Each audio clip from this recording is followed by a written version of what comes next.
എൻ്റെ എല്ലാ പ്രിയപ്പെട്ട കൂട്ടുകാർക്കും നമ്മുടെ പുതിയ വീഡിയോയിലേക്ക് സ്വാഗതം. ഇന്ന് കർക്കിടക മാസം 1-ാം തീയതിയാണ്.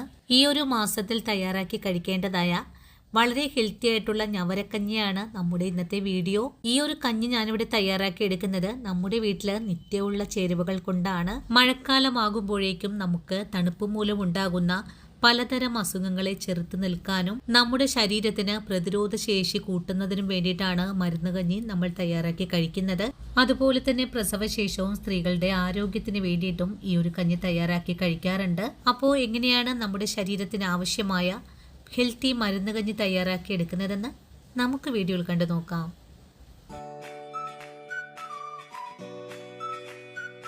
മരുന്ന് കഞ്ഞി തയ്യാറാക്കാൻ തുടങ്ങാം. ഇതിനായിട്ടൊരു ബൗൾ എടുത്ത് വെച്ചിട്ട് ഇതിലേക്ക് 240 ml അളവുള്ള കപ്പിൽ 1 കപ്പ് ഞവര അരിയാണ് എടുത്തിട്ടുള്ളത്.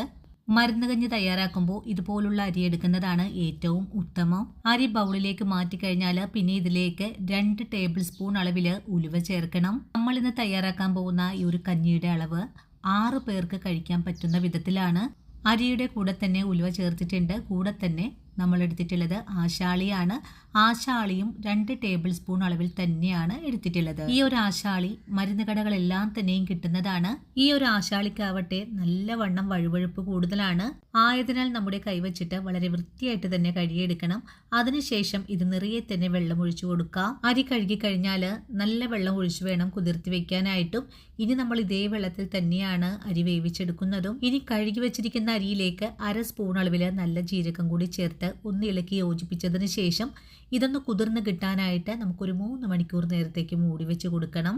മൂടി വെച്ച് കൊടുക്കുന്നതിന് മുമ്പായിട്ട് ഇത് നിറയെ തന്നെ വെള്ളം കൂടെ ഒഴിച്ചു കൊടുക്കേണ്ടതാണ്. ഇനി നമ്മുടെ അരി ഒന്ന് കുതിർന്ന് വരട്ടെ. അതുവരെ നമുക്കൊന്ന് വെയിറ്റ് ചെയ്യാം.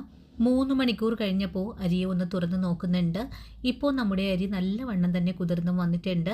ആശാളിയൊക്കെ നല്ല വഴുവഴുപ്പായിട്ട് തന്നെയാണ് ഇവിടെ കുതിർന്ന് കിട്ടിയിട്ടുള്ളത്.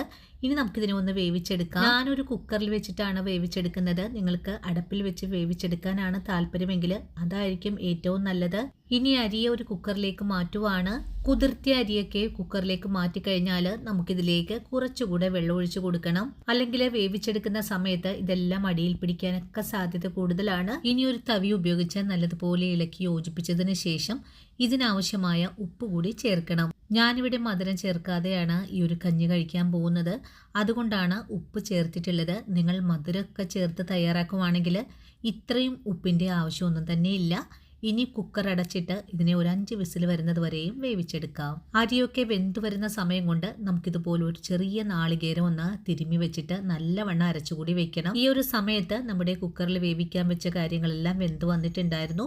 കുക്കറിൻ്റെ എയറെല്ലാം പോയും വന്നിട്ടുണ്ട്. ഇനി മൂടി തുറന്ന് നോക്കിയപ്പോൾ നമ്മുടെ അരിയെല്ലാം നല്ല പോലെ തന്നെ വെന്ത് പാകമായി കിട്ടിയിട്ടുണ്ട്. അതിനുശേഷം നല്ല പോലെ ഇളക്കി യോജിപ്പിച്ചിട്ടുമുണ്ട്. നമ്മൾ ഇതിലേക്ക് ഒഴിച്ചു കൊടുത്തിട്ടില്ല വെള്ളത്തിന്റെ അളവ് കറക്റ്റ് പാകമായിരുന്നു. ഇതേ ഒരു പാകത്തിനാണ് നമുക്ക് കഞ്ഞി വെന്ത് കിട്ടേണ്ടതും. ഇനിയിപ്പോൾ വെന്ത് വന്നിട്ടുള്ള കഞ്ഞിയെ ഒരു മൺപാത്രത്തിലേക്ക് കൂടെ മാറ്റി കൊടുക്കാം. ഇനി നമുക്ക് ഈ കഞ്ഞിയിലേക്ക് അരച്ചു വെച്ചിട്ടുള്ള നാളികേരം കൂടെ ചേർക്കാം. നാളികേരം ചേർത്ത് കഴിഞ്ഞാൽ പിന്നെ നമ്മുടെ മിക്സിയുടെ ജാറ് കഴുകിയിട്ട് 1/2 കപ്പ് വെള്ളം കൂടെ ഒഴിച്ചു കൊടുക്കണം. ഇനി കഞ്ഞി ഒന്ന് ഇളക്കി യോജിപ്പിച്ചു കൂടെ കൊടുക്കാം. നല്ലവണ്ണം ഇളക്കി യോജിപ്പിച്ചതിന് ശേഷം കഞ്ഞി നമുക്കൊന്ന് ചൂടാക്കിയും കൂടി എടുക്കണം. ഇനി നമുക്ക് ഈ കഞ്ഞിയെ തിളപ്പിക്കേണ്ട ആവശ്യമൊന്നുമില്ല. ഒന്ന് ചൂടാക്കി എടുത്താൽ മാത്രം മതിയാകും. അടുപ്പിൽ വെച്ചിട്ട് ചെറിയ തീയിൽ ഒന്ന് നല്ല പോലെ ഇളക്കി യോജിപ്പിച്ചിട്ടുണ്ടായിരുന്നു.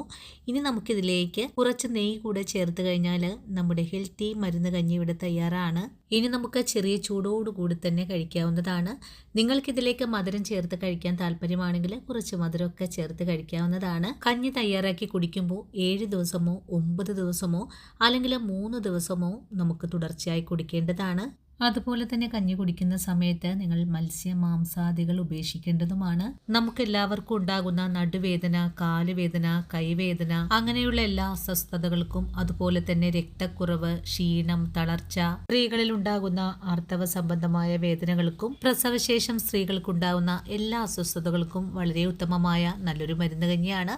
എല്ലാവരും ഈ ഒരു കർക്കിടക നാളിൽ തയ്യാറാക്കി കഴിക്കണം. അപ്പോൾ ഇന്നത്തെ നമ്മുടെ വീഡിയോ ഇത്രയുള്ള കൂട്ടുകാരെ. ഇനിയും നിങ്ങൾക്ക് വേണ്ടിയിട്ട് പ്രയോജനകരമായിട്ടുള്ള നല്ല നല്ല വീഡിയോസൊക്കെ ആയിട്ട് ഞാൻ നാളെ ഓടിയെത്തുന്നതാണ്.